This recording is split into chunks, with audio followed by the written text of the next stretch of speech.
Hello everyone, welcome back. The name of the game of the classic review today is Gauntlet Legends. As you can see right here, it's going to be the PlayStation 1 version, which I'm going to be reviewing today. It was released for Sega Dreamcast, PS1, and N64, so it's a 5th generation title, ported from the arcade, and a lot of them have various differences. So I'm going to start off by saying the biggest difference is in fact the graphics for Sega Dreamcast, and the pixelation on the PS1 version, and for the N64 version, there is 4-player capability, because it's just built into the system, obviously. So, obviously, a lot of people could say that the PlayStation version is the weakest version. However, I wouldn't put it that way. I actually like this version, too. I've played the N64 and the PS1 version. I have not touched the Dreamcast version, as my grandma's Dreamcast broke. So, my grandma used to have a Dreamcast. It was the first thing that I played before a PS2.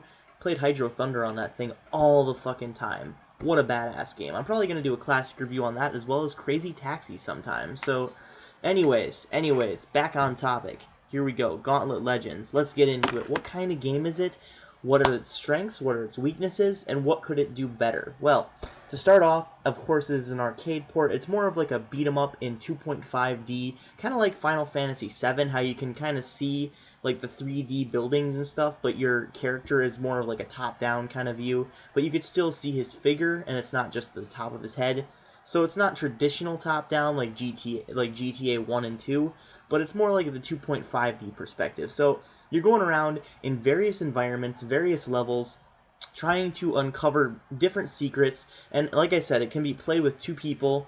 This version can. So it's a really good time. It's simple, addicting fun, because all it is really is various creatures, like hordes and hordes of creatures come after you. All you have to do is walk into him and he automatically slashes his sword or staff or whatever you're using, because you get to choose between the warrior, the wizard, and just a bunch of other different factions. So it's kind of a really cool yet quirky, nerdy kind of game, but those are the best. So getting into it, there are a lot of different environments, there are a lot of different secrets to uncover, and it's just an overall fun time. So this is a very high recommendation for me. I wouldn't necessarily rank it too high, because it does get old after a while, and you know, once it gets old, the gameplay seems to be a bit repetitive. However, there is a lot of variety in the kinds of different power-ups, various weapons, and spells that you can cast on yourself and your enemies. So, like I said, you actually capture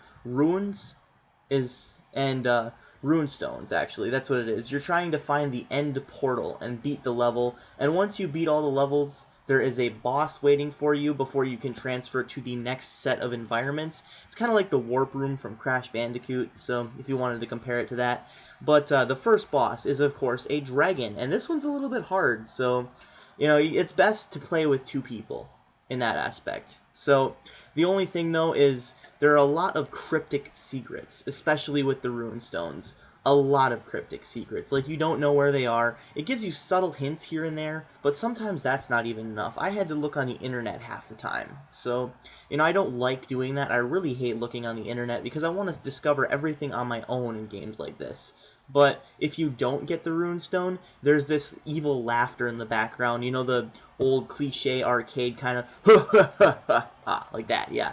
It'll be like, the rune stone remains my secret. You know, like, kind of like making a big deal out of it, making you want to go back and try to look for it. So, you know, like I said, you can find various scrolls and they'll help you find the rune stone, but sometimes the clues in the scrolls are very, very cryptic. So, like I said, this is the PlayStation 1 version, and I gotta say, it's not that bad at all. I mean, you'd expect it to be like, okay, it's the weakest of all 3, but it really you don't notice it at all, because the graphics are kind of the same, but the arcade port itself looks more like the Dreamcast version, obviously, because it has smooth textures, and it's a next-gen, at the time, console. At the time, next-gen. So, this game, I believe, came out in 1998, I think. Does it say back here? Yep, 98. So it came out in 1998, and I think it was released for the Dreamcast in the year 2000, because that's the other date on there for the copyright. I could be wrong, but whatever.